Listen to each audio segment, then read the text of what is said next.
Selamat pagi anak-anak, apa kabarnya pada pagi hari ini? Semoga semuanya dalam keadaan sehat dan tetap semangat ya.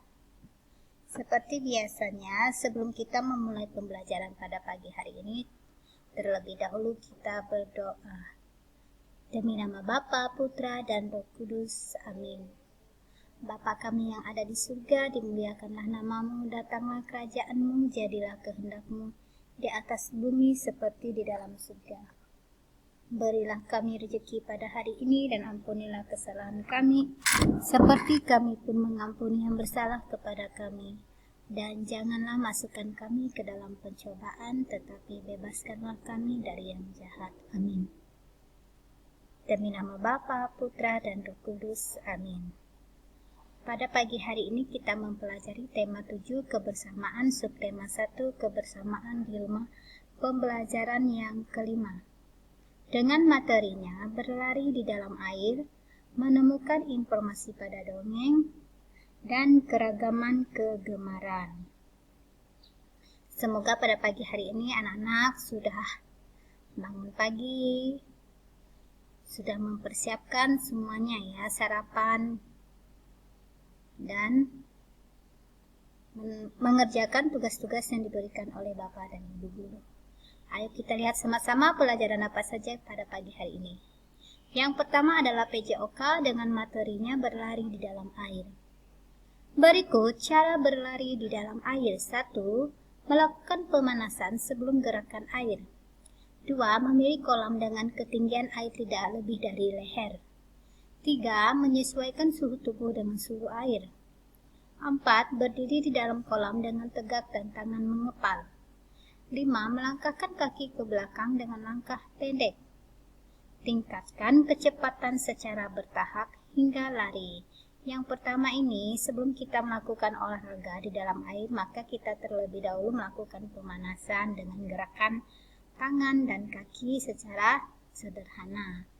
Mengapa kita melakukan pemanasan? Seperti biasanya, pemanasan itu menghindarkan kita dari cedera. Nah, supaya badan dan tubuh kita tidak kaget saat kita langsung berolahraga. Itu namanya pemanasan. Yang kedua, memilih kolam dengan ketinggian air tidak lebih dari leher. Saat anak-anak memilih untuk melakukan olahraga di dalam air, maka pastikan dulu ketinggian airnya sampai berapa. Nah, ketinggian air itu kita ukur. Dan jangan sampai melebihi leher kita. Jika lebih, maka itu berbahaya ya, karena saat kita jatuh atau tidak bisa berenang, maka kita akan tenggelam di dalam air tersebut. Itu. Lalu yang ketiga, menyesuaikan suhu tubuh dengan suhu air. Nah, saat suhu air sangat dingin dan tubuh kita dingin, maka jangan dulu berolahraga di dalam air ya, karena itu bisa menyebabkan kamu kedinginan, lalu bisa demam dan flu. Jadi sesuaikan dulu airnya dengan suhu tubuh kamu. Kalau suhunya sedang dan tubuhmu juga sedang, suhunya bagus, tidak bermasalah, maka kita bisa berolahraga dalam air. Lalu yang keempat, berdiri dalam kolam dengan tegak dan tangan mengepal. Nah, saat kamu berada di dalam kolam, maka posisi tubuh kamu adalah tegak dengan tangan mengepal ya. Lalu yang kelima, melangkahkan kaki ke belakang dengan langkah pendek. Lalu memulai dengan melangkahkan kaki ke belakang. Kamu coba melangkah kaki ke belakang perlahan-lahan. Nah, teruskan ya.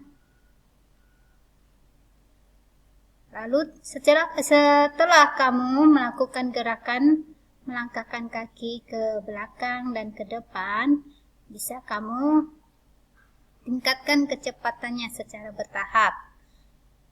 Berjalan agak cepat, lalu setelah kamu sudah bisa berjalan dengan cepat, maka bisa kamu lakukan berlari di dalam air.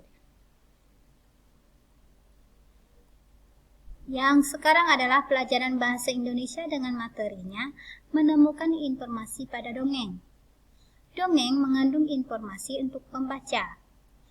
Informasi pada dongeng dapat diketahui dari membaca. Membaca dongeng dengan alur cerita secara utuh. Ulangi membaca beberapa kali agar memahami cerita. Nah, dalam dongeng pasti ada informasi pentingnya yang menceritakan tentang kehidupan kita, tentang perilaku, sikap, karakter baik, karakter jahat, dan karakter yang suka menolong orang. Nah, di sini informasi yang disampaikan itu bisa berupa apa? Rajin belajar, tidak malas, dan selalu menolong orang lain. Dalam dongeng pasti ada yang ingin disampaikan oleh penulisnya yang disebut dengan amanat. Nah, amanat itu pesan yang disampaikan penulis kepada pembaca. Pesan tersebut berdasarkan dongeng. Itu ya, amanat namanya. Lalu pelajaran PPKN dengan keragaman kegemaran. Keluarga Dina mempunyai kegemaran yang berbeda-beda. Dina gemar berolahraga. Olahraga membuat badan sehat dan segar. Ayah gemar membaca koran, sedangkan ibu gemar memasak. Kakak Dina gemar bernyanyi. Meskipun begitu, mereka tetap rukun. Mereka selalu menjunjung tinggi kebersamaan. Mereka saling menghormati satu sama lain. Nah, di sini kita membahas tentang keragaman kegemaran. Coba anak-anak perhatikan ya, anak-anak perhatikan dalam keluarga kecilmu. Kamu perhatikan kesukaan ayah itu apa, kesukaan ibu itu apa, kesukaan kakak, abang, adik, dan kamu itu apa saja. Nah, tentu dalam satu keluarga itu perbedaan pasti ada ya. Seperti ayah gemarnya apa? Mungkin ayah gemarnya bermain sepak bola. Lalu ibu gemarnya apa? Ibu gemarnya berolahraga. Misalnya ya. Dan kamu gemarnya apa? Saya gemarnya menari, berenang, bernyanyi. Ada lagi yang gemarnya melukis. Ada yang gemarnya membuat cerita dongeng. Nah, itu. Dalam satu keluarga itu kegemaran pasti bermacam-macam. Dan meskipun kegemaran itu berbeda-beda, tetapi kita tetap harus saling mendukung, mensupport satu sama lain, dan menghargai perbedaan itu ya. Karena kita diciptakan pasti memiliki perbedaan kegemaran yang berbeda-beda.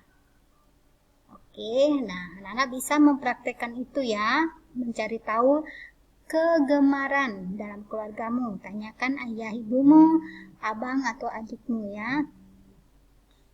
Apa kegemarannya? Lalu ceritakan. Oke, sampai di sini materi kita pada pagi hari ini. Sebelum kita mengakhiri, terlebih dahulu kita berdoa. Atas nama Bapa, Putra, dan Roh Kudus. Amin. Salam Maria, penuh rahmat, Tuhan sertamu, terpujilah engkau di antara wanita, dan terpujilah buah tubuhmu, Yesus. Santa Maria, Bunda Allah, doakanlah kami yang berdosa ini, sekarang dan waktu kami mati. Amin. Atas nama Bapa, Putra, dan Roh Kudus. Amin. Selamat pagi dan Tuhan memberkati.